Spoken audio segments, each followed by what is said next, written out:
Добрый вечер, в эфире «Бугунь». Я Роман Спиридонов, и в ближайшие 1,5 часа мы обсудим самые актуальные и важные темы этого дня и этой недели. И начнем мы разговор о ситуации с коронавирусом в Украине.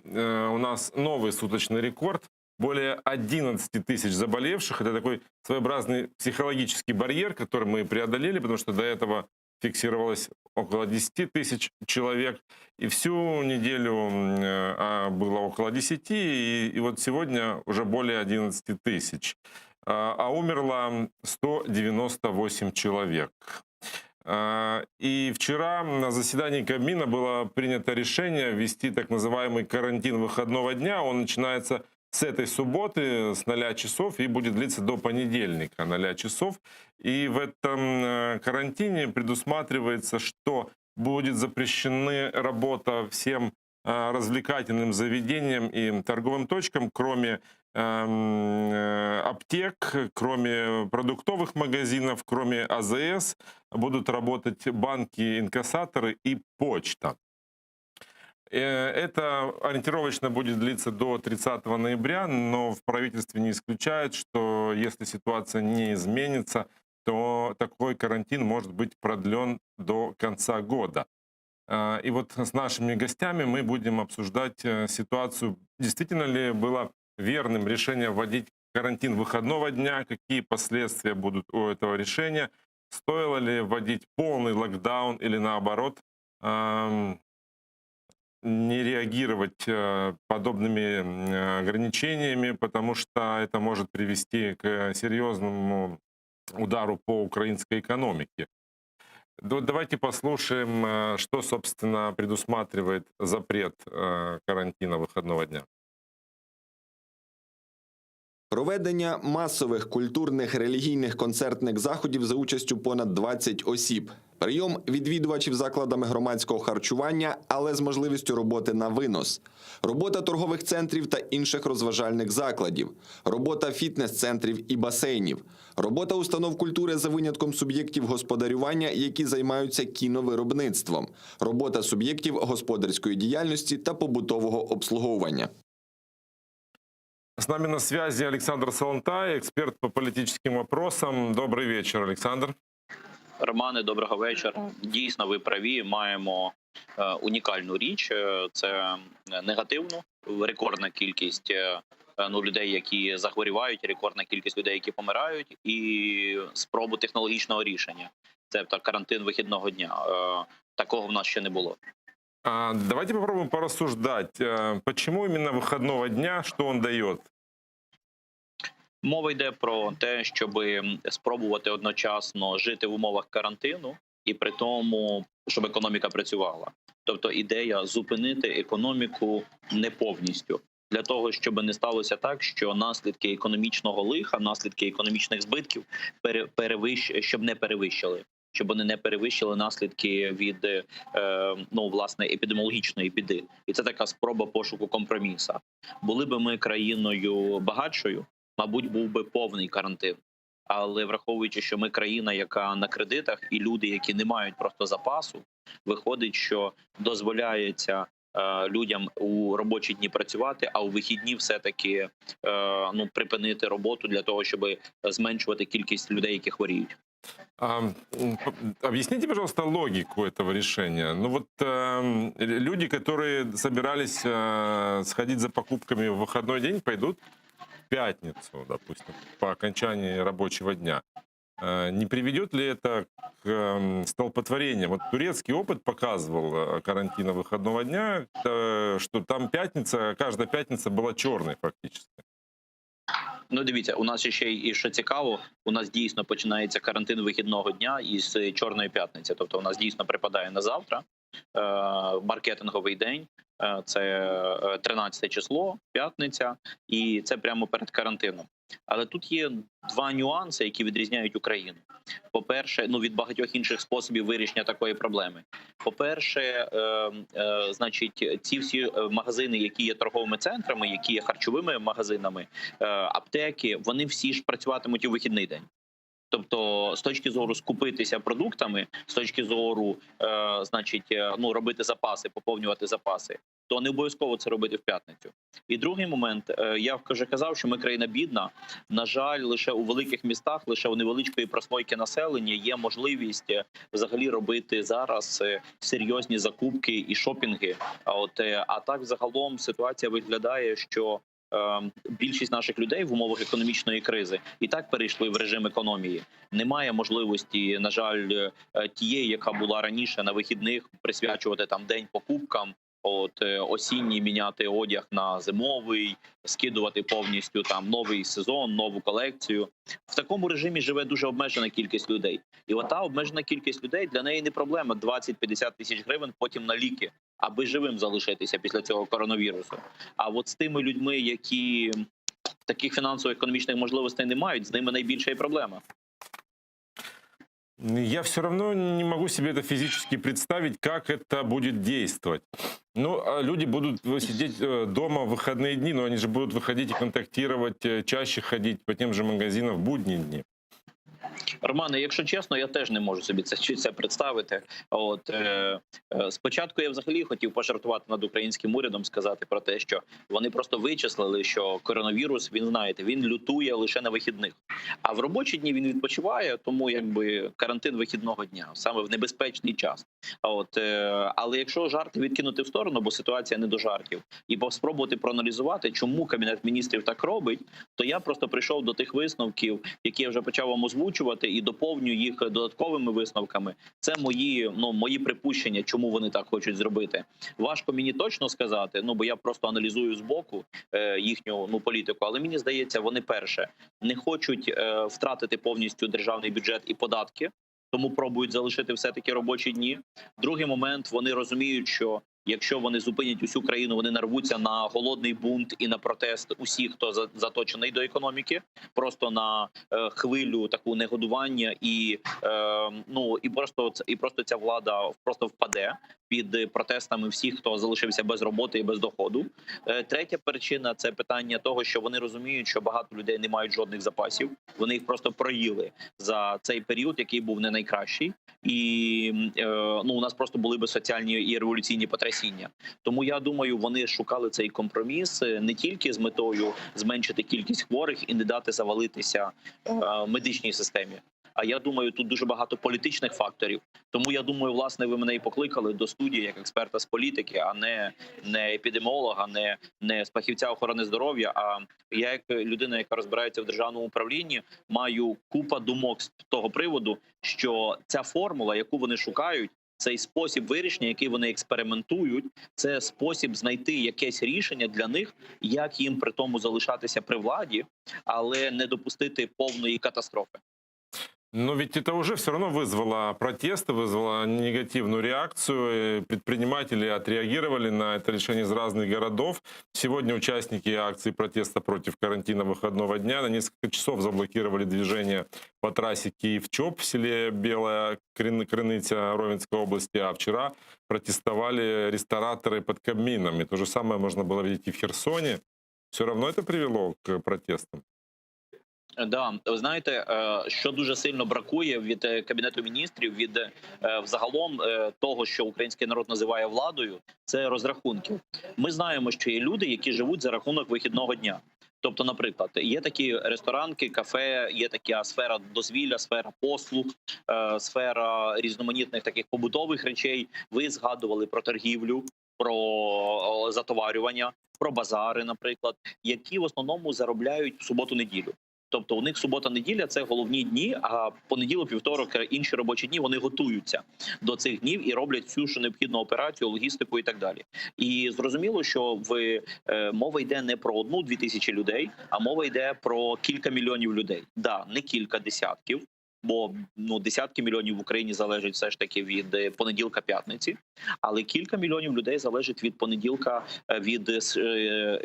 не від понеділка-п'ятниці, а від суботи-неділі. І отут від Кабінету Міністрів бракує розкладки. Бракує розкладки, скільки це рестораторів, скільки це з логістики, скільки це з харчування, скільки це із торгівлі. І саме головного, після цієї розкладки, після цих розрахунків, бракує пакету законопроєктів на засідання Верховної Ради для того, щоб надати компенсації і сприяння. Тому що не мета ж вбити цю частину економіки. Це навіть уряд, я впевнений, цього і не хоче, і не розглядає. Але їхня мета ми вже обговорювали, якось утриматися. Але при тому, що вони шукають це рішення, воно недосконале в першу чергу навіть не тим, що воно не перевірено, не протестовано, а тим, що воно не розраховано, не пораховано. Ну, давайте послушаем, что сказал премьер-министр Дмитрий Шмыгаль, Денис Шмыгаль, прошу прощения. Что было бы, если бы карантин не вводить? У нас же завдання не зупинити присутність людей у розважальних закладах харчування. У нас завдання зменшити потоки людей у метро, у маршрутних таксі, на транспорті, зменшити соціальні контакти людей у вихідні дні для того, щоб зупинити зростання хвороби в Україні. Тому що, якщо нічого не зробити, вже 10-15 грудня медична система не зможе приймати жодну людину. Місць у лікарнях не буде навіть в коридорах. Ну, это такая позиция. Насколько... Меня все равно смущают слова, надо, чтобы не было скопления людей, вот именно выходные дни. А почему выходные? Даже министр охраны здоровья Максим Степанов говорил, что на самом деле было бы эффективно ввести жесткий карантин хотя бы на 3-4 недели. На 3 недели. Неужели это не по силу нашей экономики? Ну, да, це не по силах і не по карману, головне. Тобто, з точки зору того, щоб чи можна це реально зробити, реалізувати і забезпечити за допомогою поліцейського контроля, можна по силу. Але, Романе, згадайте, що казав Ємець, попередник міністра охорони здоров'я перед Степановим. Він сказав про те, що якщо ми хочемо подолати реально коронавірус, я вимагаю всю країну посадити на жорстчайший карантин. Пам'ятаєте? І після цього Ємець був звільнений або пішов і прийшов Степанов. Чому? Тому що очевидно, що ви показуєте розбіжність у словах між Степановим і Шмигалем. Коли Степанов говорить про те, що треба на 3-4 тижні все-таки країну на повний карантин, а Шмигаль говорить про те, що тільки на вихідні дні і запроваджує карантин вихідного дня на своїх засіданнях уряду. Оце така сама різниця між тезами різних уже міністрів охорони здоров'я і запитом центрального керівництва нашої держави, а центральне керівництво це називається Офіс президента на Банковій сидить. Вони реально керують і кажуть, що реально ухвалювати у Кабінеті міністрів, що реально ухвалювати в Верховній Раді. І їхня логіка така, що ми би на 3-4 тижні, можливо, би країну і посадили на карантин повний, так, щоб це було не тільки в вихідні дні, але й в робочі дні, бо ви правильно піднімаєте питання, наче коронавірус, що в робочі дні якось інакше працює, ніж у вихідні. Але вони дуже сильно бояться за економічні показники. Як відомо, дирка у нашому державному бюджеті вже досягає 100 мільярдів. І точна цифра ще невідома, не зрозуміло до кінця року, але вже зараз, листопад місяць, через буквально тиждень-два стане зрозуміло повну цифру, скільки в нас не вистачає грошей для покриття самих базових потреб державного бюджету. І якщо в цей момент запровадити тотальний карантин, доходи впадуть так само стрімко і різко, як впали весною тоді, коли ми це вже проходили. К нашему разговору подключается Ольга Богомолец, доктор медицинских наук, профессор, народный депутат Украины 8-го созыва. Добрый вечер. Доброго вечора всім і доброго здоров'я. Более 11 тысяч больных. Заявление чиновников о том, что система здравоохранения пока справляется. Коллапс может наступить при 20 тысячах заболевших в сутки, об этом говорит министр здравоохранения. Но в то же время огромное количество жалоб на нехватку мест в больницах, на большое число заболевших медиков, на очень дорогое лечение. Как на самом деле обстоит ситуация? Ситуація насправді є така. Лікарні переповнені, лікарі втомлені. Уряд не реагує вчасно і адекватно, тому що коли ми говоримо про карантин вихідного дня, він був би ефективним 2 місяці тому. І я про це заявляла і зверталась до уряду з проханням ввести карантин вихідного дня. Зараз цей карантин практично не вплине на показники. Не вплине. Це просто математика. Поясню чому. Тому що ще місяць тому, коли захворюваність не підходила до 10 тисяч, цей карантин вихідного дня дозволив би, після того, як діти пішли до школи, зменшити швидкість і кількість тих, хто захворіли. Це пов'язано із зв'язку з тим, що санітарна наша служба не проводить ніяких карантинних дій. Тобто сам карантин, він не обмежує в значній мірі розповсюдження. Він дозволяє частково лише вплинути на ситуацію. Тому, на жаль, от хочу навести приклад. У нас є світлофор на дорозі. І зупинятись потрібно тоді людям, коли горить червоне світло, а йти тоді, коли горить зелене. Якщо люди стоять на світлофорі і поки горить червоне, думають, чи йти, не йти, а коли горить зелене, не йдуть, а коли горить червоне, йдуть, то нема сенсу ніякого в цьому світлофорі. То саме з карантином вихідного дня. Він вже зараз не вплине на захворюваність, а міг би заповільнити темпи розповсюдження хвороби місяць тому. І місяць тому уряд говорить і нічого не робить. Зараз для того, щоб вплинути на ситуацію в лікарнях і щоб медики не були змушені робити і займатися медичним сортуванням. Поясню, якщо хтось не знає, що таке медичне сортування. Коли є 50 хворих, один лікар, і він приймає рішення, кому він буде допомагати, а кому він не буде допомагати. Це називається медичне сортування. І медики будуть змушені сортувати людей. Кому буде надаватись допомога, кому не буде. Для того, щоб вплинути сьогодні на ситуацію, реальний результат дасть тільки 2-тижневий локдаун. 2-тижневий. Чому? Тому що у нас інкубаційний період 14 днів, і якщо сьогодні ми виявимо всіх тих, які інфіковані, і змусимо їх не розповсюджувати інфекцію, тоді тільки через 2 тижні ми отримаємо трошки стабілізацію процесу. А сегодня эффективно идет выявление больных? Насколько объективны цифры, которые мы слышим? Воно взагалі не є у нас об'єктивним, тому що сьогодні виявляються лише тих людей, які звертаються в лікарню, які самі звертаються за допомогою. І якраз я говорила про те, що санітарна служба у нас відсутня. Окей, якщо уряд не вважає за потрібне відновлювати санітарну службу, це його рішення, але функції цієї служби мають бути перерозподілені на інші служби. Мати санітарного лікаря в вигляді говорящої голови – це все одно, що мати міністра оборони, у якого немає армії. Сьогодні у санітарного лікаря він чомусь розповідає про ліжковий фонд. Це взагалі не його функція.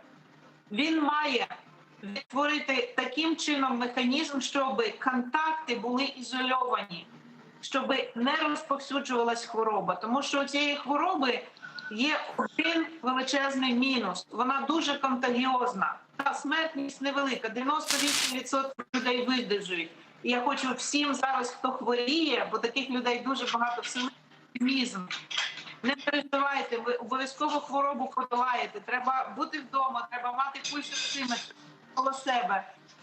Треба правильно поводитись, не зловживати антибіотиками, бо віруси антибіотиків не бояться. Але уряд робить дії, і санітарний лікар не виконує свою функцію, тому що функції санітарної служби не були розподілені, не були передані тим службам, які би могли би це виконувати. Может ли ситуацию исправить увеличение числа тестирований? Вот министр здравоохранения каждый день рапортует о том, что количество ПЛР-тестов, тестирований с каждым днем все больше и больше. Переходит там на новый вид тестирования по выявлению антител. Там, может быть, это позволит как-то понимать ситуацию и предотвращать? Дивіться, у нас вузьке місце, горлишко наше, це кількість кисню в лікарнях і кількість лікарів, які можуть надавати допомогу. Все інше ми можемо подолати. Ми можемо розгорнути ще 10 тисяч ліжок на стадіонах. Але від цього лікарів в Україні, які можуть надавати допомогу, не стане більше. Так от вузьке горлишко полягає зараз в тому, у якої кількості людей одночасно виникне дихальна недостатність. І ми знаємо цифри, математика, просто статистика. Якщо є 10 тисяч хворих на ковід, з них 80% або 8 тисяч будуть знаходитись вдома, приймати жарознижувальний, пити гарячий чай, лікуватися, мати слабкість. 2 тисячі потребувати в лікарні. З цих 2 тисяч 2% будуть потребувати складної терапії кисню і реанімації. І К сожалению, у нас появились серьезные проблемы со связью. Я благодарю Ольгу Богомолец за то, что она была с нами на связи. Мы говорили о действительно серьезных вещах, о том, как в системе здравоохранения справляться с таким количеством заболевших. Но есть еще один аспект этой проблемы – социальная несправедливость, да, о которой говорят предприниматели, которые вынуждены не работать на выходных, но одним закон, а другим, что называется, все. И один из последних скандалов – это ситуация с торговой сетью «Эпицентр», что можно так сказать, что эта сеть подлила бензина в огонь. И там владельцы сообщили, что ассортимент товаров, который продается в их магазинах, и содержит и продукты, и медикаменты, следовательно, они имеют полное право работать. У нас есть продукты и товары медицинского назначения, и там даже заявили, что вводят 72-часовую пятницу. Вот, Александр, прокомментируйте такую ситуацию, когда есть какие-то особые предприятия, которые вот могут игнорировать правила.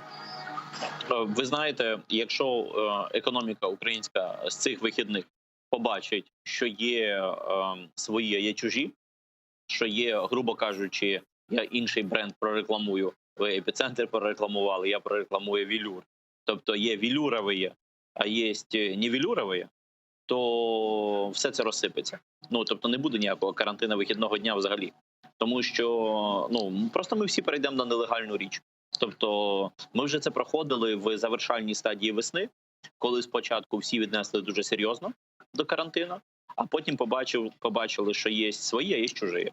Що для одних правила, а для інших правил не існує. І тоді виникло все. Виник підпольний тіньовий ринок.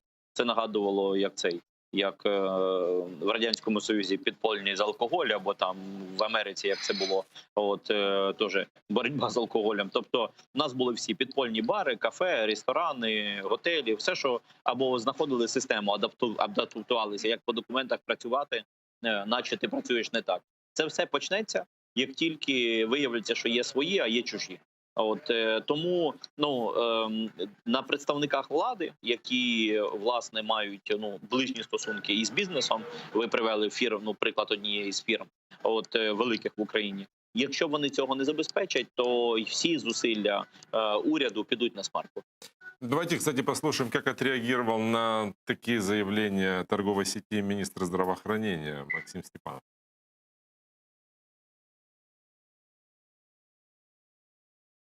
Хочете покуражитися?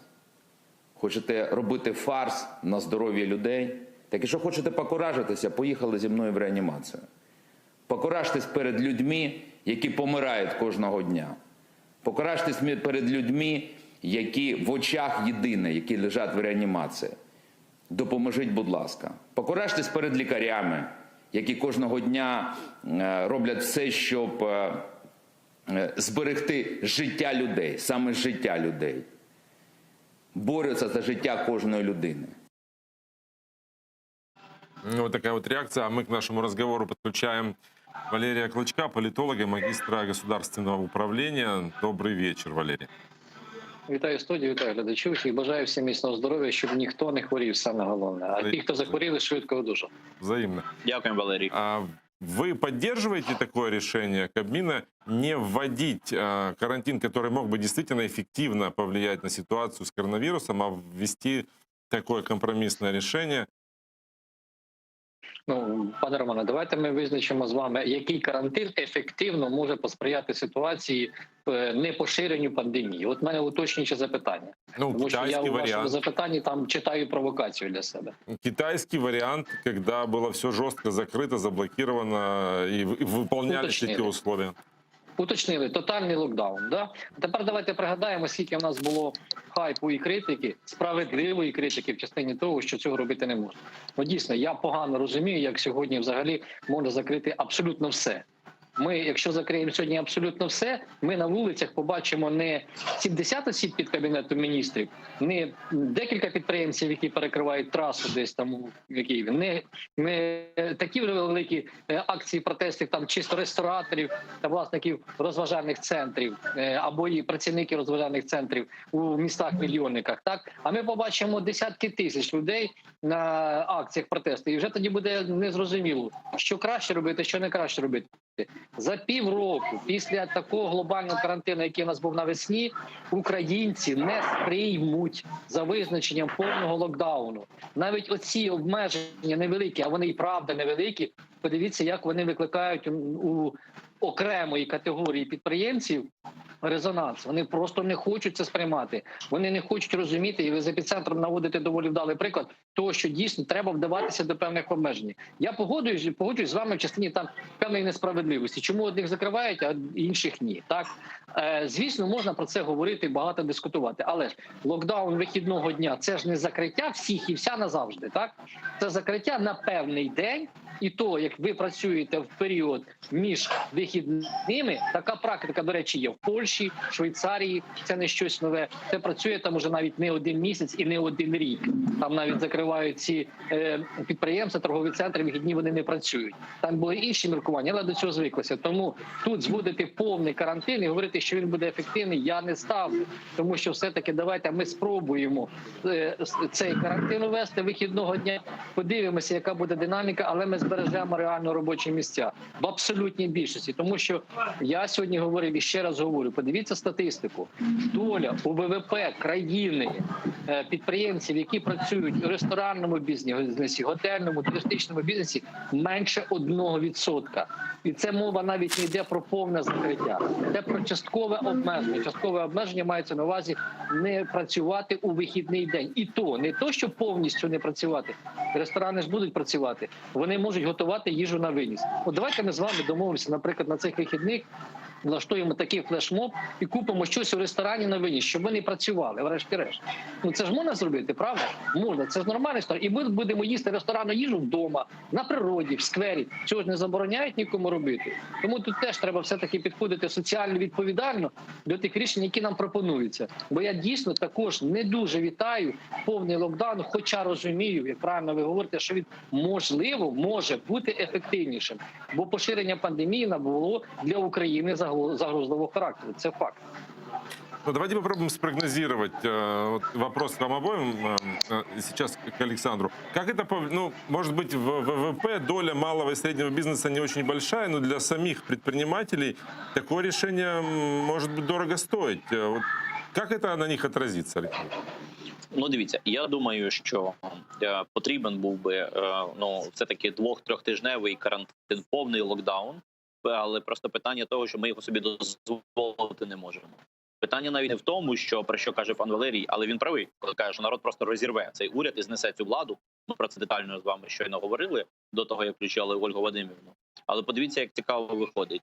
Попередній міністр охорони здоров'я, там Ємець, теперішній Степанов, людина, яка не була міністром охорони здоров'я, але була там і при владі, і при опозиції, і при минулій владі, Богомолець. Усі говорять однаково, що з медичної точки зору, для того, щоб зупинити поширення цього коронавірусу, потрібний нам цей повний локдаун. Але всі, хто займаються не медициною, не епідеміологією, а от ми займаємося, от Валерій, політичним аналізом, я державним управлінням багато займаюся, ми аналізуємо суспільну громадську думку разом. Ви з точки зору медіа досліджуєте реакцію, показуєте протести. Ми всі прекрасно розуміємо два фактори.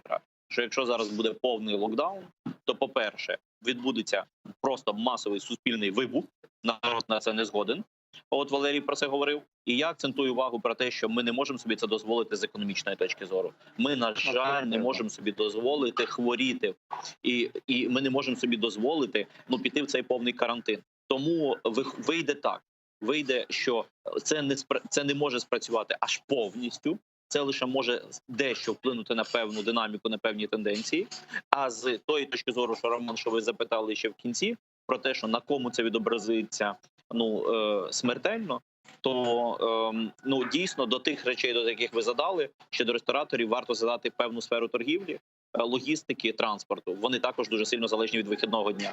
І то станеться їхня смерть цієї частини економіки станеться лише в тому випадку, якщо після цього рішення Кабміну не відбудеться подача пакету законопроєктів у Верховну Раду з необхідними компенсаційними механізмами або грошовими, або по сплаті податків.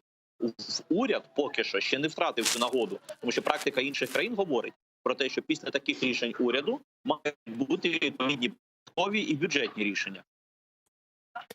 Валерий, а не будет ли социального взрыва все равно? Ведь это же повлияет все-таки на малый и средний бизнес. Давайте ми все-таки з вами скажемо щиро, що спрогнозувати наслідки і ефект карантинного вихідного дня доволі складно. Є певні там напрацювання в інших країнах, але перекладати їх на Україну і говорити, що, мовляв, у нас буде так само, я не ставлю. Тому що досліджень, питань поширення коронавірусу, лікування і так далі системних наукових немає. Це поки що, знаєте, процес там проєктом або якомусь іншому. Тому говорити про те, які ми будемо мати наслідки від карантину вихідного дня, я не готовий. Але як півміру, яка можливо, знову ще таки скажу, в нинішній українській реалії може більш-менш ефективно, я не говорю повністю, ми не можемо відкидати і заперечувати, говорити, що це повна дурня. Ну, врешті-решт, добре, що у Зеленського і в його офісу є розуміння неможливості закрити нас повністю. Друзі, ми про це з вами билися півроку і говорили правильно про це. Економіка не витримає. Ви ж знаєте, скільки підприємств закрилося вже після першого локдауну. Вони це не пережили. Ми хочемо знову це повторити. Дійсно, це дуже правильна теза. Ми не можемо собі дозволити хворіти. Супер, Олександр, ми не можемо. На превеликий жаль. Є така реальність. Ми ж будемо боліти. Знаєте, Романе, можна закинути владі, що, мовляв, дивіться, немає грошей достатньо для лікування, ви не забезпечуєте. Так, але давайте порахуємо коронавірус, який у нас був створений. 66 мільярдів гривень. Для того, щоб зробити по одному разу тестування всім українцям, це, точніше, перепрошую, подвічні, коли ти там захворів і коли виздорів для контролю, то оце якраз увесь коронавірусний фонд і буде використаний. Він у нас мізерно малий. Країна настільки бідна, що вона не може собі навіть дати можливості якісь компенсатори для підприємців зробити. Ви назвіть мені хоч один компенсатор, який був після першого локдауну. Я вам конкретно не назву. Програма 5.7.9, це така справа, там здешевлення кредиту. Компенсація за оренду приміщень, виключно комунальна власність. А хто орендує не в комунальній власності? І далі тому подібне. Було запроваджено податкові канікули для підприємців, які працюють за системою оподаткування. Все, не більше, а далі. Розумієте? Тобто ми ж сьогодні розуміємо, що інших механізмів поки що нема. Тому я хотів би, щоб ми реально оцінювали ситуацію, не маніпулювали цим, намагалися політикам говорити, я говорю, не займайтеся політичним хайпом на здоров'ї. Питання дійсно виживання дуже багатьох людей. Я критично ставлюсь до того, як працює з Міністерством охорони здоров'я. У мене багато зауважень до того самого Степанова. Але в цій ситуації, що нині, нам реально треба мізками добре думати перед тим, як щось говорити. Вы упомянули опыт европейских стран, которые вводили, и в которых действует карантин выходного дня. Есть ли какие-то результаты? Как это повлияло на ситуацию? Я вам поки що не готовий говорити про те, наскільки це там позитивно чи негативно відобразиться. Тому що не вивчав настільки глибоку статистику, кажу вам щиро, і я сумніваюся, що вона якась десь є. Та інформація, яка до мене доходить, яка мені потрапляє на очі, так, то поки що щось конкретно сказати не можу. Так, але Франція буквально кілька днів тому ввела тотальний карантин. У них 7 числа, якщо не помиляюсь, 7 листопада був пік захворюваності. Більше 80 тисяч на добу. Вони повністю закрилися. У них зараз суттєвий спад до 35 тисяч. Буквально за 5 днів.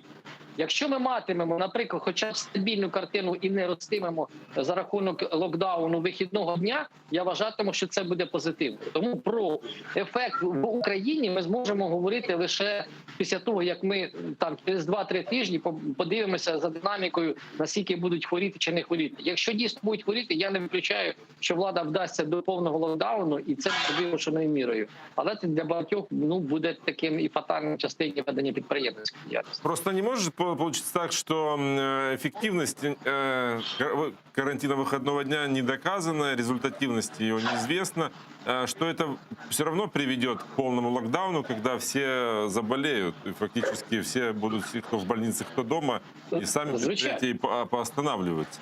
Звичайно, Роман, абсолютно я з вами тут погоджуюся, що це таке може бути. Я не випадково говорю, що ми можемо прийти до повного локдауну. Але ці історії ж нам скажуть, а чому ви не спробували карантин вихідного дня? А можливо б це спрацювало, правда? І дивіться, робочі місця зберегли. Тому який варіант, він нині абсолютно прийнятний. Я не спішив би його критикувати. Давайте трохи почекаємо. Тим паче, у нас світ не такий великий.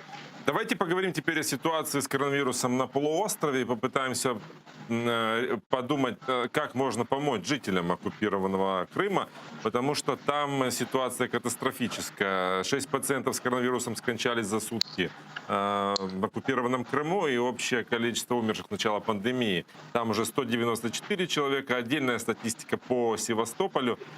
Там за сутки умерло 4 человека и 87 смертей с начала пандемии. Как я уже говорю, в оккупированном Крыму критическая ситуация. Там не госпитализируют людей, потому что многим отказывают в госпитализации, потому что не хватает мест в больницах. Скоро можно ждать по несколько часов. Были случаи, что ждали до 15, и нет лекарств для того, чтобы проводить хотя бы какое-то симптоматическое лечение или уже лечить последствия от коронавируса. И вот наш вице-премьер по вопросам временной реинтеграции временно оккупированных территорий Алексей Резников предложил создать гуманитарные лагеря для того, чтобы разместить их на админгранице с оккупированным Крымом, и в том числе открыть там аптечные пункты. Давайте попробуем порассуждать, насколько это эффективно и что можно сделать еще, чтобы помочь жителям полуострова, Александр. Мені здається, правильно було б все-таки орієнтувати Херсонську область як область, яка виконує функції і за Херсонщину, і часто допомагає нам у державній стратегії по Криму. Тому я би більше сконцентрувався не на якихось таборах соціальних, а можливо, Резніков це пізніше допрацює цю ідею, а це має бути відбуватися на базі медичних та соціальних установ, на базі районних лікарень, а також таких посілків, селищ, які є вздовж лінії розмежування з Кримським півостровом. Тобто все, що в радіусі доступності біля всіх переходів, біля Чонгара, біля всіх інших. Це, на мою думку, буде найбільш правильно. І робити так потрібно не тільки по медичних закладах, але конкретно зараз можна почати щонайменше це робити з медичними закладами. Я точно знаю, що громадяни, які живуть на території Криму, в більшості випадків зберегли українські паспорти. А деяка навіть молодь, яка не мала паспортів, користуються системою нашої ЦНАПів, міграції для того, щоб оформити, підтвердити українські документи. Бо вони потрібні, наприклад, там для Європи, для безвізу, або там для вищих навчальних закладів. Тому, в принципі, це буде ще одним доказом того, щоб підтримувати для населення зв'язок між материковою Україною і півостровом у такій конкретній проблемі, у конкретній біді, як ви говорите, відсутність можливості отримати госпіталізацію в медичних установах на території півострову і тоді скористатися нею на території України. Тільки, на мою думку, це потрібно робити на базі конкретних установ Херсонщини. І другий момент, не повинно скластися жодного відчуття ні в мешканців Херсонщини, ні в мешканців материкової України про те, що мешканцям окупованої території, наче як місця знаходяться, кисень знаходиться, лікарі знаходяться, а для мешканців великих міст Сходу і Заходу України не вистачає. Тобто, все ж таки ми прийдемо до того, що коли Резніков буде вирішувати правильну ініціативу для конкретного півострова, він все одно впереться в необхідність комплексних дій Кабінету міністрів і роботи Міністерства охорони здоров'я загалом країни. Валерия, реально ли в этих условиях добиться доступа на оккупированный полуостров гуманитарным миссиям? Я на рахунок надання гуманітарки на території півострова маю великі сумніви. Хоча, звісно, можу там десь щось можливо не знати, які домовленості канали можуть бути. Але я, чесно кажучи, вітаю ідею. Вона реально добра для зв'язку з півостровом. Але як на практиці буде це реалізовано, пан Олександр дійсно правильно сказав, коли у нас тут самих проблеми, так, якісь часто незрозумілі. І от навіть в місті Києві, в Одесі, в інших мільйонних містах, мільйонках, та навіть в невеликих районних центрах є проблема з соціалізацією.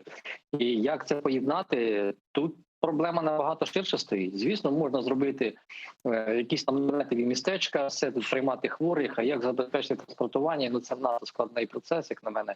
Він більше там є, як на мене, декларації, як він буде реалізований, я поки що не готовий навіть вам сказати. Тому що в практичній площині це дуже буде непросто. А прокомментируйте инициативу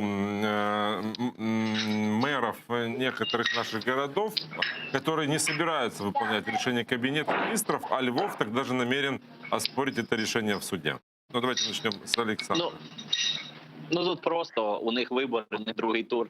От там риторика пов'язана з місцевими виборами і повністю аналіз на те, що потрібно правильно і неправильно говорити українським виборцям, щоб вони проголосували 22 листопада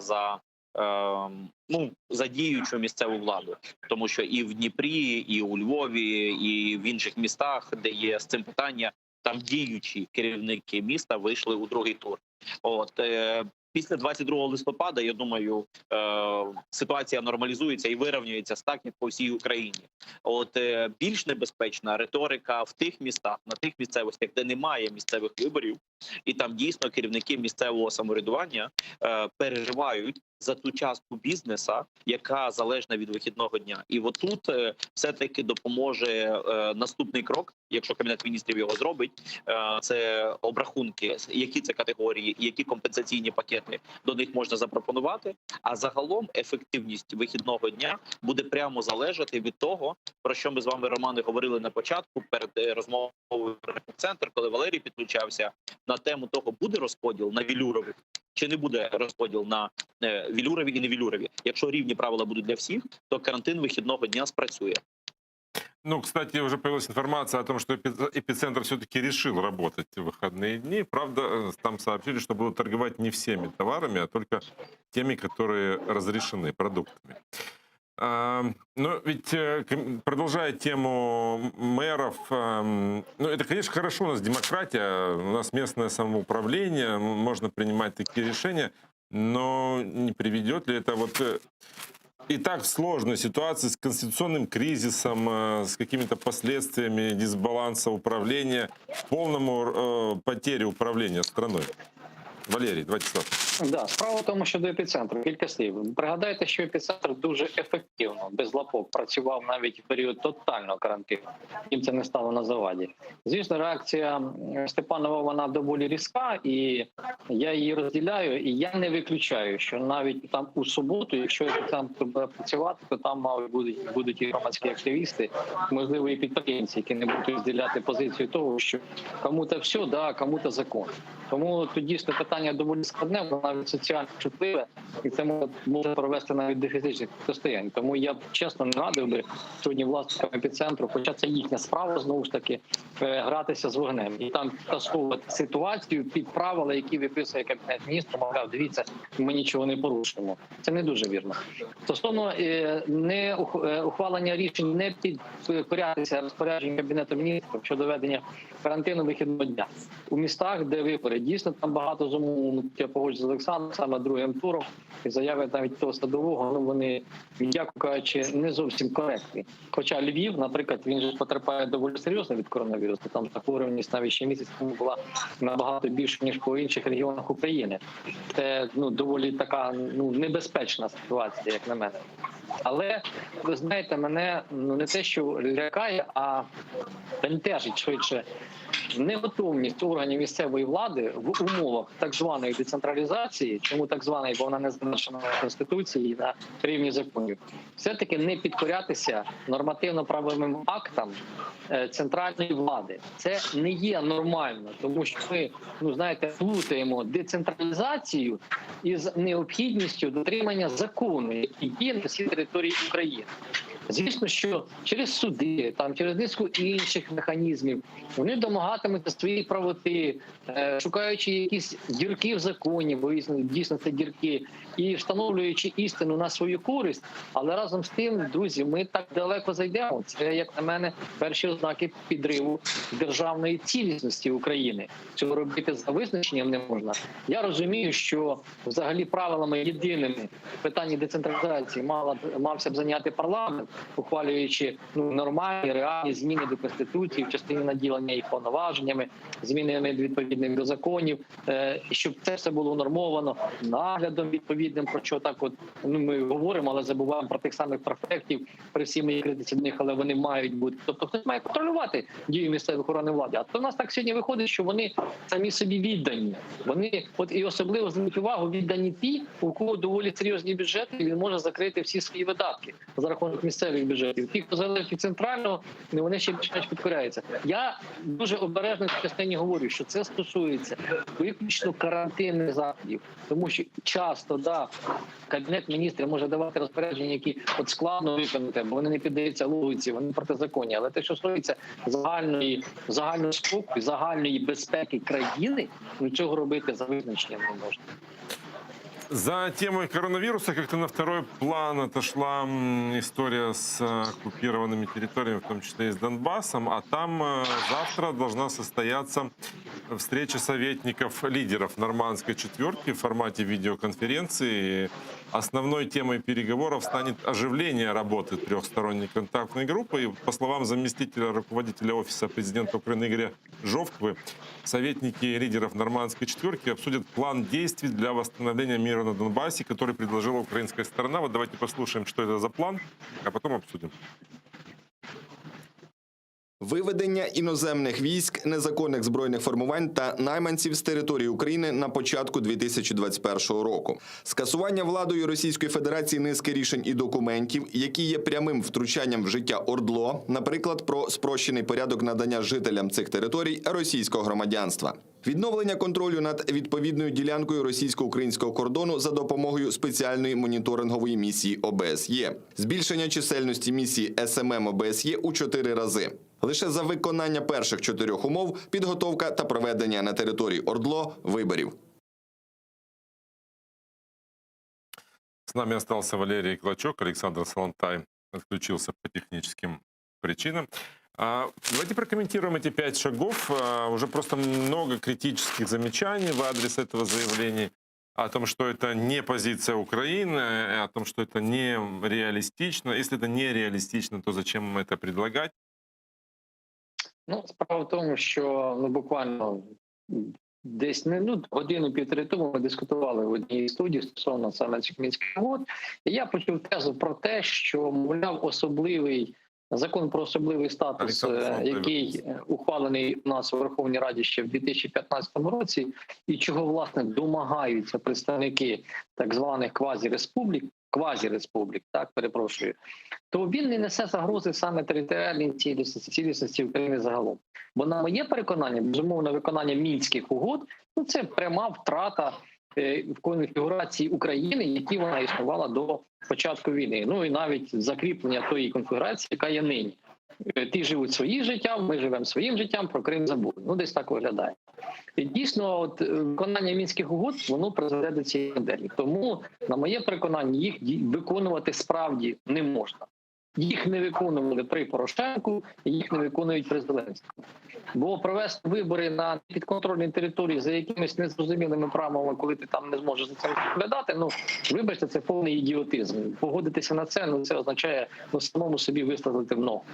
Відтак, я так думаю, знову ж таки, я ще не берусь говорити достеменно, тому що конспірологія, яка може бути, або таємних домовленостей в Офісі Президента, які напрацьовані для того, між учасниками Офісу Президента, не тристоронні контактні групи, які вони мають нам реалізувати, в тому числі Кравченко, для того, щоб домогтися якогось успіху, я їх достеменно не знаю. Але з огляду на заяви, які лунають публічно, то, можливо, в такий спосіб представники України в тристоронній контактній групі хочуть змінити хід перемовин і змінити самі Мінські угоди.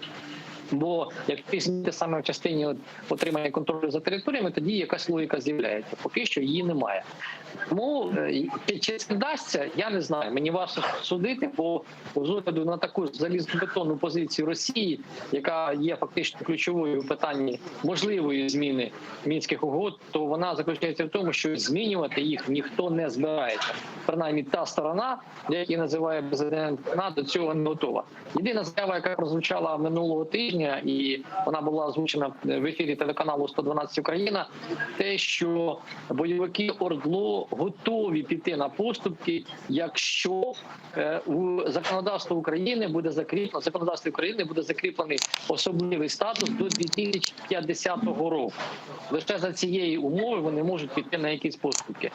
Але чи це станеться, я поки що не знаю, тому що в цьому плані мова про це не йдеться. Можливо, якісь зміни ми побачимо трохи згодом, але перспективи у мінському процесі я, чесно кажучи, на жаль, не бачу. Александр, ваша позиция? У плані останній фінальний пункт – це відновлення роботи місцевого самоврядування на тих територіях, які зараз в Донецькій і Луганській області. І там такі дуже показники, що це наступного року станеться. Ну і вибори в марті. Ну так, як передумова відновлення.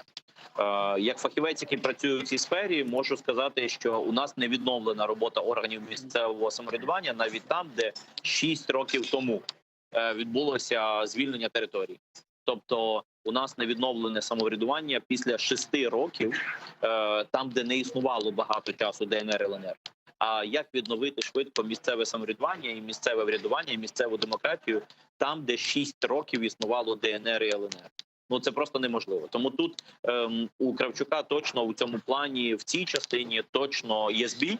І я не буду казати, що це неможливо відновити роботу місцевого самоврядування буде загалом, тоді, коли ми звільнимо цю територію. Зрозуміло, що потрібно це буде робити, потрібно буде і місцеві вибори проводити, і відновлювати роботу сільських, селищних, міських рад. Але спочатку буде перехідна модель військово-цивільній адміністрації, потім буде зміна законодавства і перепідключення цих усіх громад і по лінії казначейства, і по лінії податкової, і по лінії реєстрів, і по лінії служб, і по лінії різноманітних контролюючих правоохоронних органів. А лише потім на цей етап зайдуть місцеві вибори, а потім буде місцеве самоврядування.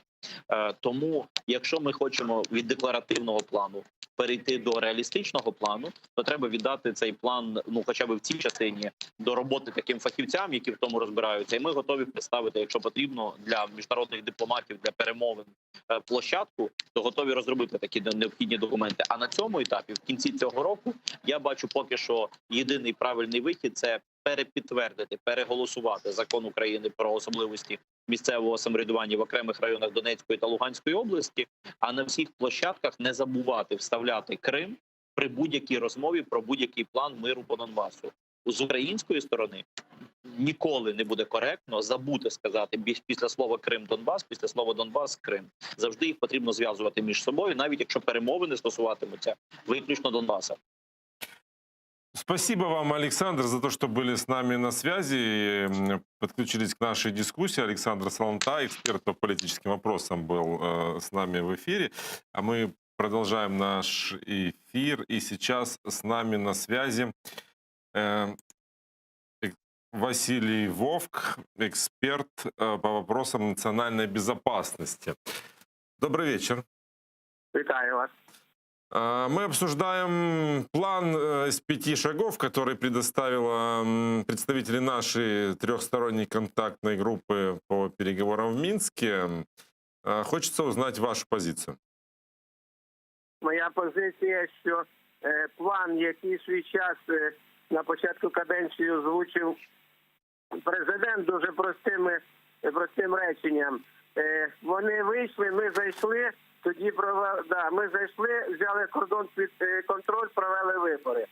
Прості слова для людей. Цей план суперечить дійсно мінським домовленостям. Тому Росія говорить про те, що цим планом реалізуються мінські домовленості. Тому я не бачу ніякої ноу-хау в цьому плані, а тим більше не бачу в ньому, вибачте, можливості його виконання або, скажімо так, адаптації до мінського процесу. Росія буде наполягати на підписаному і не на йоту не зрушиться, особливо щодо проведення виборів на Донбасі під її контролем.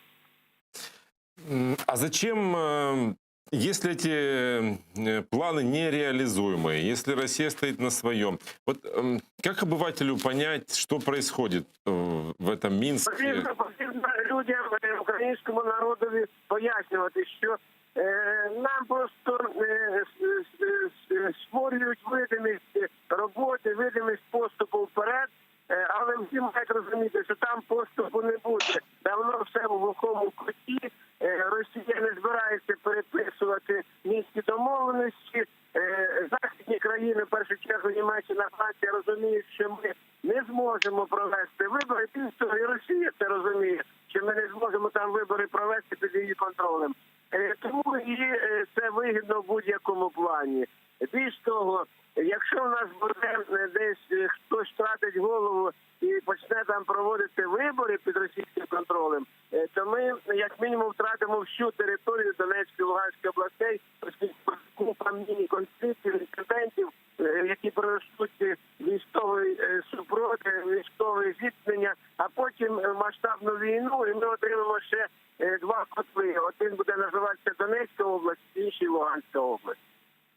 Спасибо вам большое за то, что были с нами на связи. Василий Вовк, эксперт по вопросам национальной безопасности. Мы продолжаем наш разговор с Валерием Клочком. Прозвучал тезис о том, что есть проблемы с местным самоуправлением, могут возникнуть на оккупированных территориях. Такое впечатление, что у нас проблемы с местным самоуправлением есть и на неоккупированной территории. Мы до сих пор не можем узнать результаты местных выборов, которые прошли. От... Я абсолютно з вами погоджуюсь, пане Романе, тому що я з паном Солонтаєм також погоджуюсь в частині того, що там дійсно не відновлено органи місцевого самоврядування, не було проведено навіть і вибори місцеві, це окреме питання. Але ж проблема, як на мене, глибше. Вона в тому полягає, що я вже обмовився, у нас в Конституції не закріплена децентралізація. А ми ухваленням закону про особливий статус, який у нас чинний закон, але він практично не реалізовується на практиці, тому що території не підконтрольні України, ми закладаємо міну. Ми одному регіону даємо більші повноваження, а інші регіони будуть мати менші повноваження. Цю загрозу відчуває команда президента. І коли навіть була озвучена ідея про створення вільної економічної зони в районі Донецької, Луганської областей, загалом, то пізніше з'явилася ідея створення такої ж зони в Закарпатті, в Західній Україні. Питання для чого? Для балансу, але цим самим балансом ми не досягнемо. Тому, як на мене, такий шлях є хибним, і до його притримуватися не можна. А загалом проблема у нас заключається в тому, як у нас прописано в Конституції. Тому що якщо ви не будете змінювати правила для всієї України на рівні Конституції, то ми постійно матимемо прецеденти вибуху окремих регіонів. Ми не випадково з вами обговорювали щойно реакцію керівників об'єднаних територіальних громад на прохання, розпорядження навіть Кабінету міністрів ввести карантин вихідного дня. А ми не будемо виконувати. От ми такі класні, ми не будемо цього робити. Чому? Або ми так хочемо. Розумієте? Дивна ситуація. І притягнути до відповідальності керівника органу місцевого самоврядування практично не можна. Але тепер ще один такий нюанс стосовно виборів. Ми обирали з вами, вже і обираємо впродовж не одного року, а багатьох років, відколи розпочата децентралізація, це, якщо не помиляюсь, 2015-го. Але це не стільки важливо. Тобто мінімум 5 років. Керівників об'єднаних територіальних громад, тобто адміністративно-територіальних одиниць, які в Конституції не закріплені.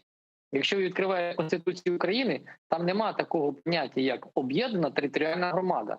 Тобто ми обираємо місцеву владу якоїсь одиниці, яка не закріплена в Конституції. Завтра депутати від «Опозиційної платформи за життя», чи «Європейської солідарності», чи ми з вами, пане Романе, йдемо до Конституційного суду, ми маємо право на таке подання, і робимо подання, і просимо визнати вибори місцеві недійсними. Це конституційна норма, розумієте? І Конституційний суд нам з вами не відмовить. І всі керівники об'єднаних територіальних громад будуть недійсними по Конституції. Виникне хаос. Країна буде абсолютно не керована. Тому я не випадково говорю, що такі речі необхідно насамперед закріплювати на рівні Конституції. Стосовно закону про особливий статус, який ми з вами згадували, Порошенко у 2015 році намагався його закріпити в Конституції. Хоча вони це називають перехідними положеннями, але разом із тим це окремий закон про особливий статус, який визначає певні особливості, ексклюзивні для цих територій, які багатьом кому українцям можуть не сподобатися. На тому самому Садовому Львові скажуть, що там так, а в мене не так. Розумієте? І знову виникне вибух. І, звісно, такі прогалини, в тому числі і у Виборчому кодексі, який був ухвалений ще в попередньому парламенті, а змінений в нинішньому, вони постійно створюють напругу в суспільстві, вони постійно створюють проблеми.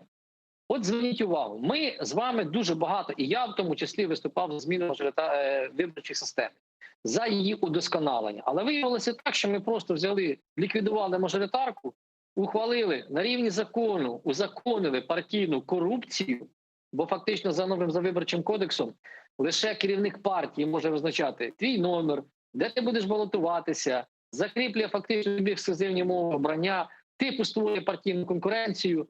Взяли «Слуги народу», випустили партизацію взагалі на регіони, де кількість виборців 10 тисяч, а раніше було 75.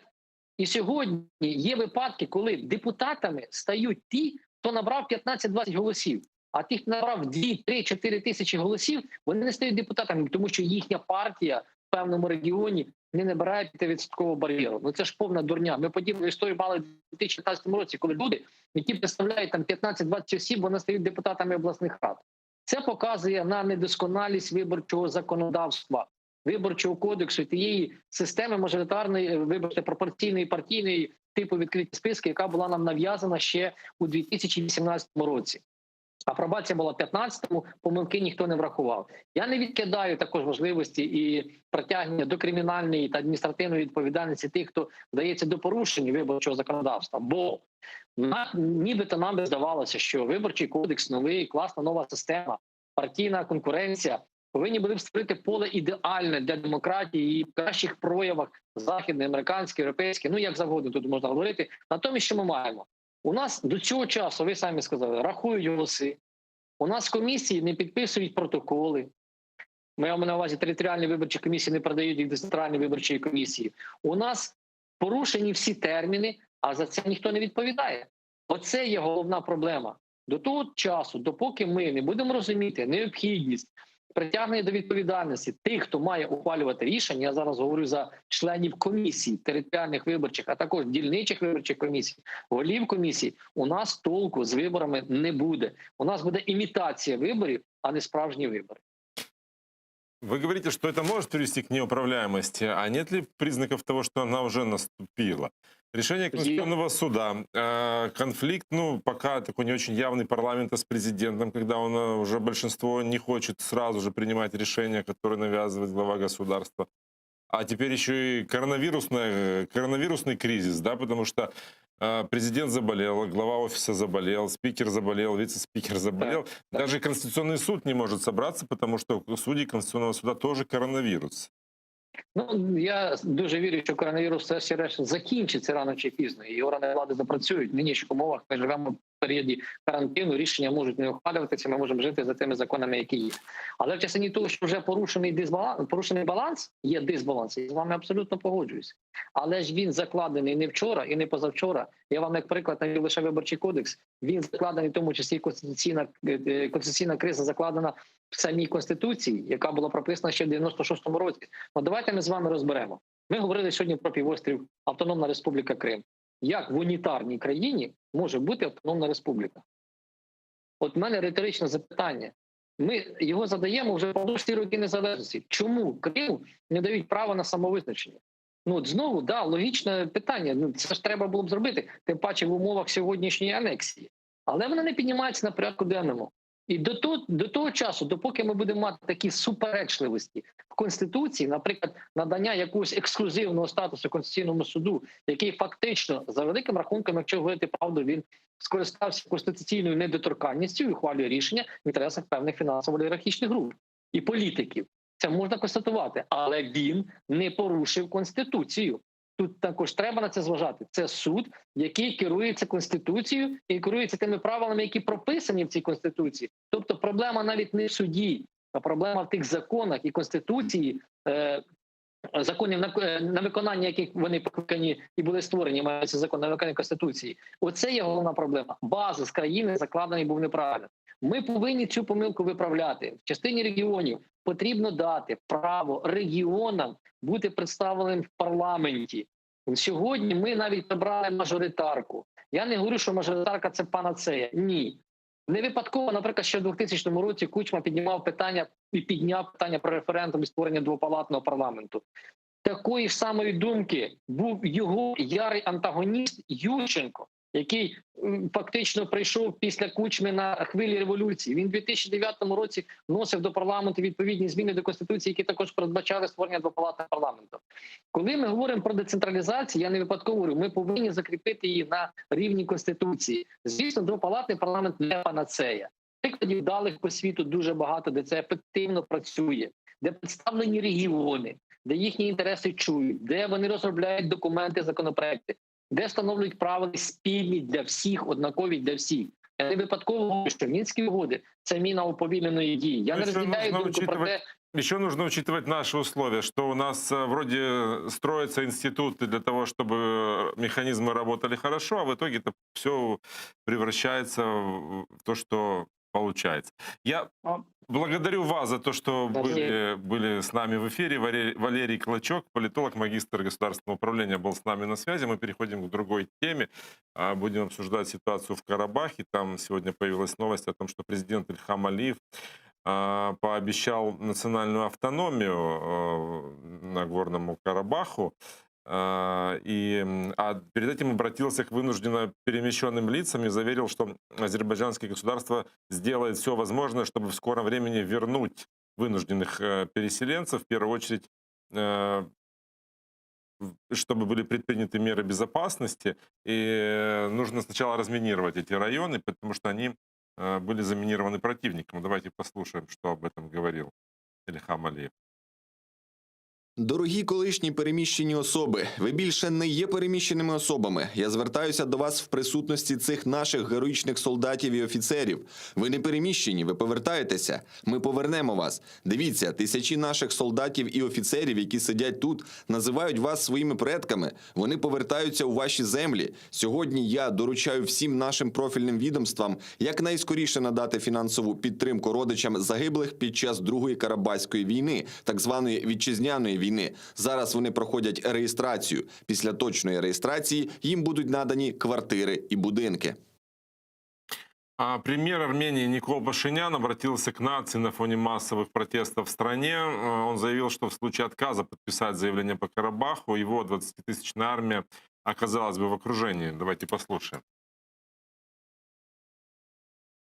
Коли створюється ситуація, коли військовослужбовець більше не може впливати на ситуацію, то він не повинен гинути в ім'я батьківщини, а батьківщина повинна йти на жертви в ім'я солдата. З цим розумінням я підписав цей сумнозвісний документ, розуміючи, що ризик особисто моєї загибелі високий, не тільки в політичному, але й в фізичному сенсі. Але життя 25 тисяч солдатів було важливіше. У разі втрати Степанакерта впали б Аскеран і Мартакерт. У цьому випадку в оточенні опинилися б 7 оборонних районів. В блокаді понад 20 тисяч солдатів і офіцерів, яким загрожували б смерть або полон.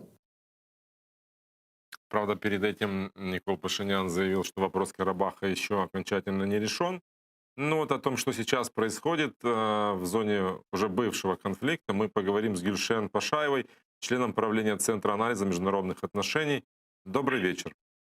Здравствуйте, добрый вечер. Есть ли у вас информация о том, как развиваются события сейчас в Нагорном Карабахе? Ну, вы знаете, дело в том, что события развиваются достаточно быстро, потому что, с одной стороны, конечно, заявление было сделано 9-го, 10-го он вступил в силу. Реально, я думаю, что, естественно, то, что происходит в Армении, это совершенно другая картина, то, что происходит в Азербайджане, зеркально совершенно другая. В Азербайджане народ празднует победу. В этом смысле, конечно же, мы понимаем, что в данный момент, с одной стороны, значит, две страны как бы видят совершенно по-разному то, что в данный момент мы имеем. Ну и с другой стороны, естественно же, есть множество вопросов по поводу того, как дальше будет развиваться процесс.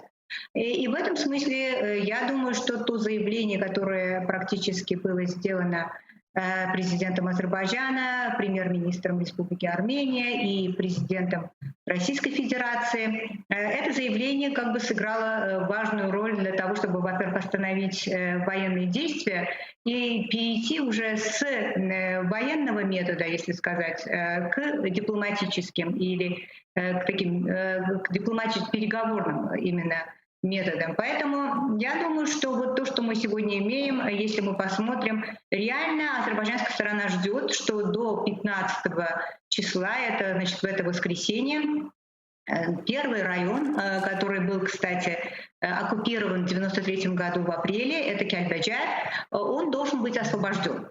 То есть это по графику, по которому, конечно, там уточнено в этом заявлении. И я думаю, что этот процесс вот как бы покажет, насколько на самом деле все те пункты, которые там указаны в этом документе, они реализовываются. То есть тогда мы уже сможем более детально смотреть, что же будет дальше. Насколько до нас доходит информация, российские миротворцы уже взяли под контроль дорогу из Армении к Нагорному Карабаху, это в Лачинском коридоре, установили временные блокпосты, там уже размещены десятки тысяч российских военных. При этом идет весьма противоречивая информация о том, будут ли эти миротворческие силы смешанными, будут ли только российские или турецкие. Вот, например, глава МИД России Сергей Лавров заявлял в интервью, что нет. Вот давайте послушаем. У нас с Турцией есть общие задачи мониторить с азербайджанской территории средствами технического контроля ситуацию в районе миротворческой операции. Операция осуществляется исключительно силами контингента вооруженных сил России. И каких-либо двусмысленностей здесь не существует. Наши турецкие партнеры это прекрасно понимают. Никаких миротворческих подразделений Турецкой Республики в Нагорный Карабах направляться не будет. Об этом четко сказано в заявлении лидеров. А вот президент Турции Реджеп Таyyip Эрдоган сказал, что турецкие военные будут присутствовать, появятся в Нагорном Карабахе. Давайте послушаем, что сказал президент.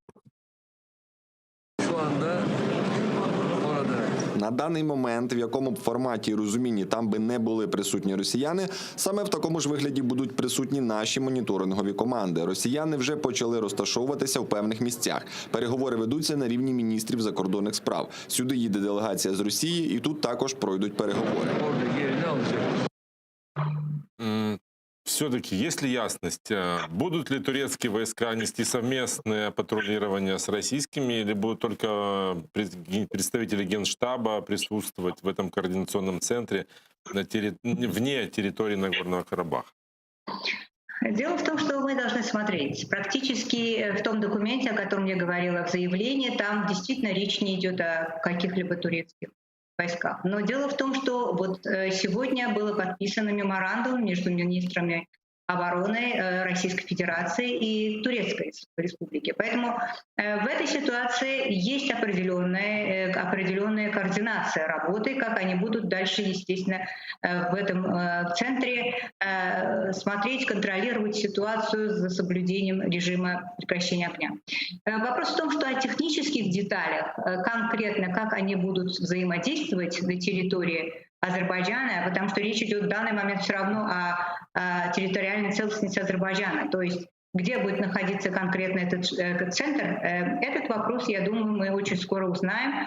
И более технические детали, скорее всего, обязательно тоже будут практически обнародованы. Потому что дело в том, что, конечно, когда нет информации, каждая сторона это может представлять по-своему. Но дело в том, что я думаю, тем не менее, и президент Турции, с одной стороны, и министр иностранных дел России, с другой стороны, конечно, и предполагают, как они видят эту работу. Но, тем не менее, я думаю, что я надеюсь, что все-таки в очень скором времени мы узнаем более детально, как они будут практически взаимодействовать. Есть ли полное доверие у азербайджанской стороны к российским миротворцам?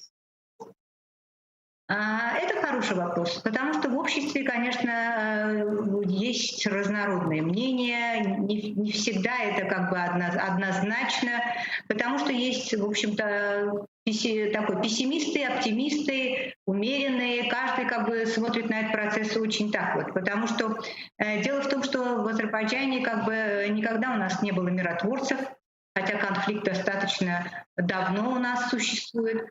Но как бы конфликтующие стороны существовали, как бы, хотя мы подписали режим прекращения огня, но между войсками никогда не стояли никакие миротворцы. Поэтому это был как бы уникальный конфликт, если мы будем сравнивать постсоветское как бы пространство. Везде и в Грузии, и в Молдове были миротворцы российские, но в Азербайджане и между Азербайджаном и Арменией никогда по Карабаху не было миротворцев.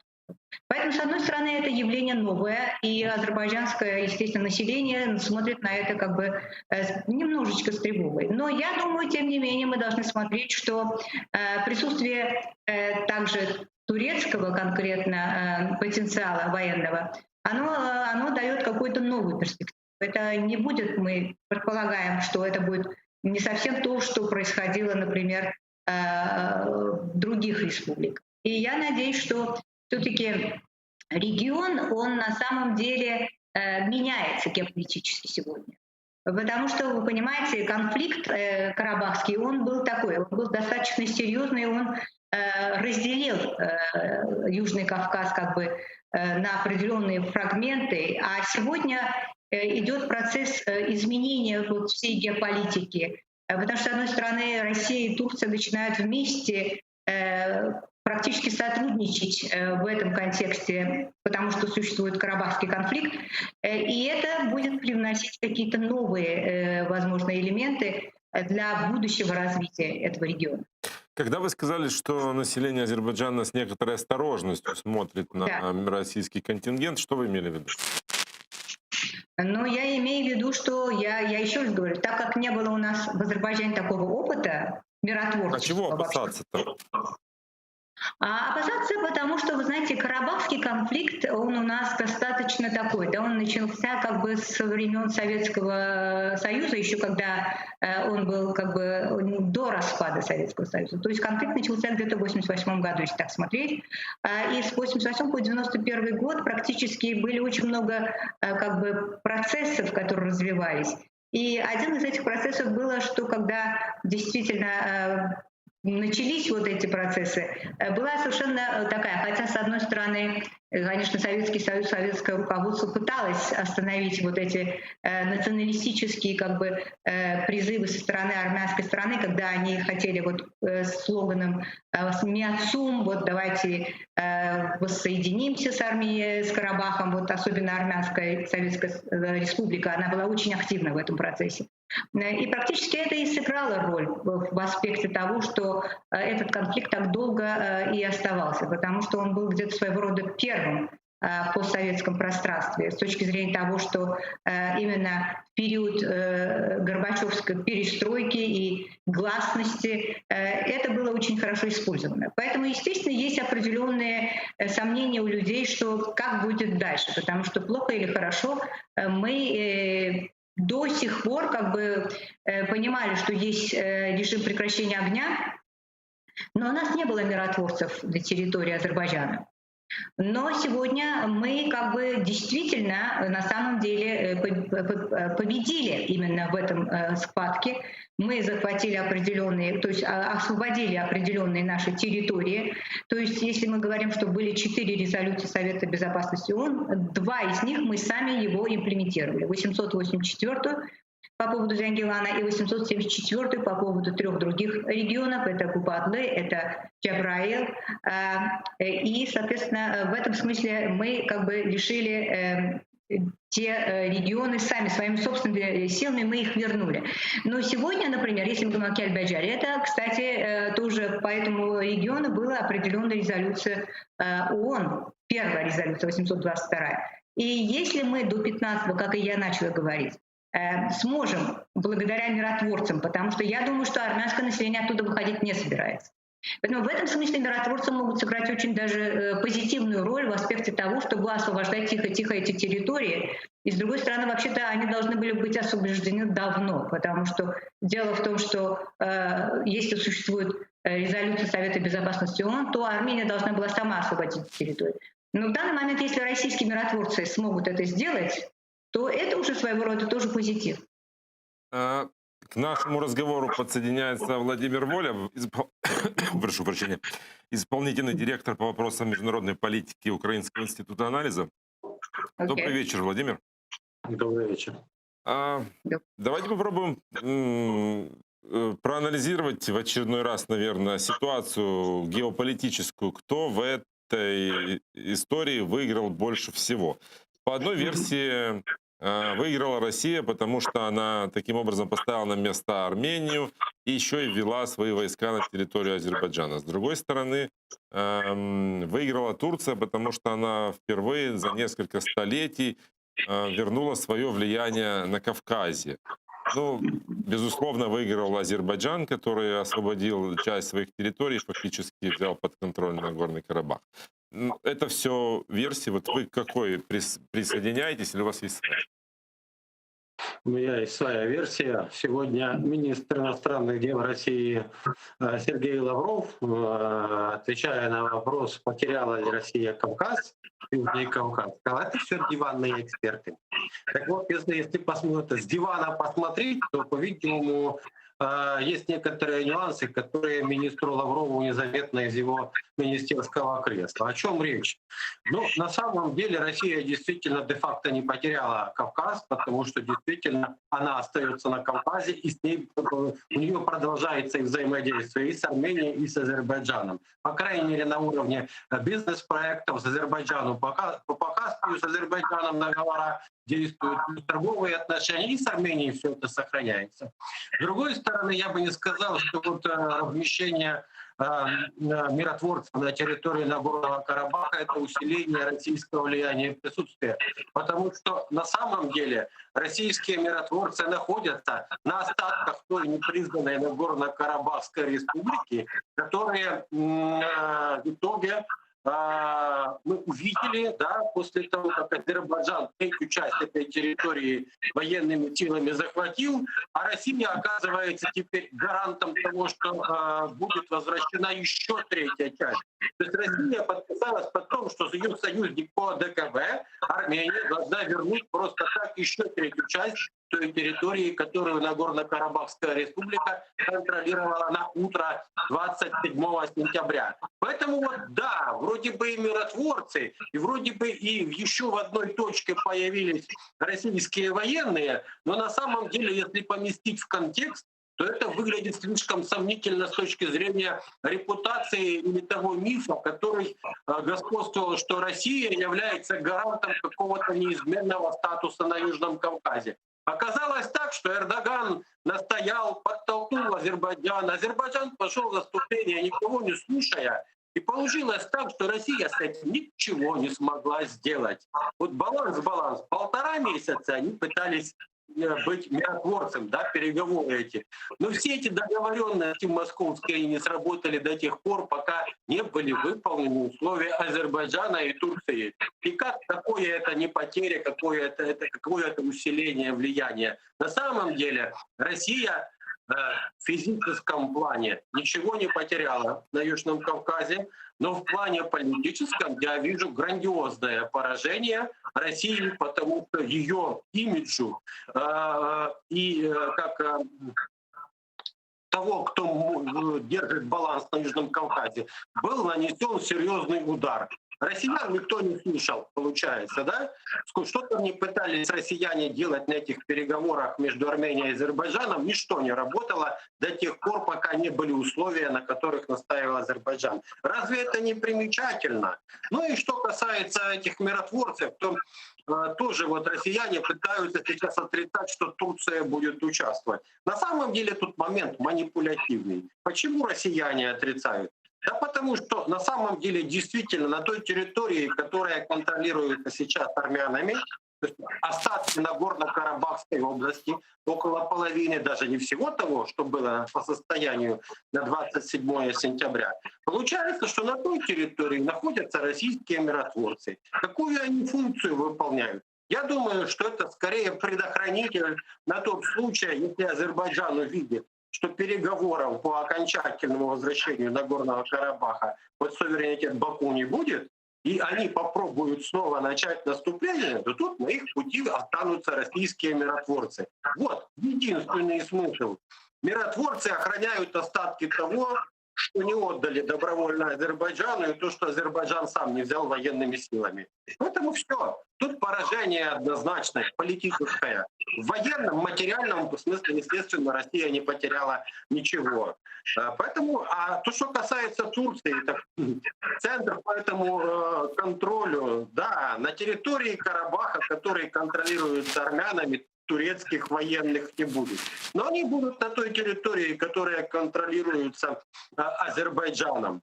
И это тоже нюанс, который пытаются манипулятивно спрятать. Вот и все. Я благодарю вас за вашу позицию. К сожалению, время нашего эфира подошло к концу. Спасибо, что приняли участие в нашей программе.